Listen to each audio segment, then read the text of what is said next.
ये रहा अपना सोलर होम लाइटिंग किट। ये किट में 3 स्विचेस है। फर्स्ट स्विच हो गया एलईडी स्विच। एलईडी स्विच को ऑन करने से ये किटी के अंदर एक लाइट है वो ऑन हो जाता है। सेकंड में हो गया डीसी आउटपुट के लिए स्विच है। हम लोग ने 12 वोल्ट आउटपुट दिया, डीसी आउटपुट दिया है फैन और बल्ब चलाने के लिए। इसके साथ हम लोग 3 पीस बल्ब दे रहे हैं, डीसी बल्ब दे रहे हैं। ये बल्ब का लेंथ 4 मीटर है।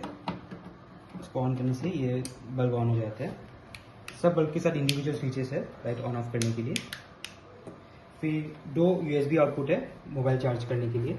साथ ही में हम लोग ये मोबाइल चार्ज करने के लिए एक डेटा केबल दे रहे हैं। ये केबल को हम लोग कनेक्ट करके इसको कनेक्ट कर देंगे तो देखिए मोबाइल चार्ज ले रहा है।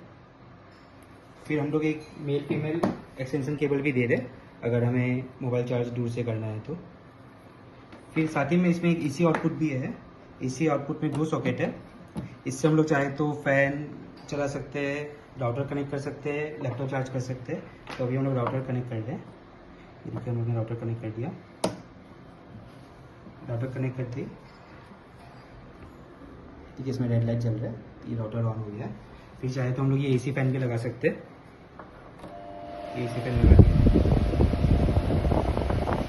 फिर हम लोग चाहे तो इसमें लैपटॉप भी चार्ज कर सकते हैं अगर हमें लैपटॉप चार्ज करना है तो। ये देखिए हम लोग ने लैपटॉप कनेक्ट कर दिया। ये देखिए लैपटॉप चार्ज हो रहा है। ये किट को चार्ज करने का 2 ऑप्शन है। एक हो गया सोलर पैनल से। सोलर पैनल में हम लोग ने 5 मीटर का वायर लाइन दिया है और ये जैक है। ये जैक को हम लोग अगर पीछे कनेक्ट कर लेते हैं, चार्ज ऑप्शन है, तो इससे ये किट चार्ज होना चालू हो जाएगा। हम लोग ने एक और ऑप्शन दिया है, ये एसी एडेप्टर का। हम लोग करंट से भी चार्ज कर सकते हैं। ये एसी एडेप्टर का ये प्लग को यहाँ लगा के और इसको करंट में कनेक्ट करके चार्ज कर सकते हैं।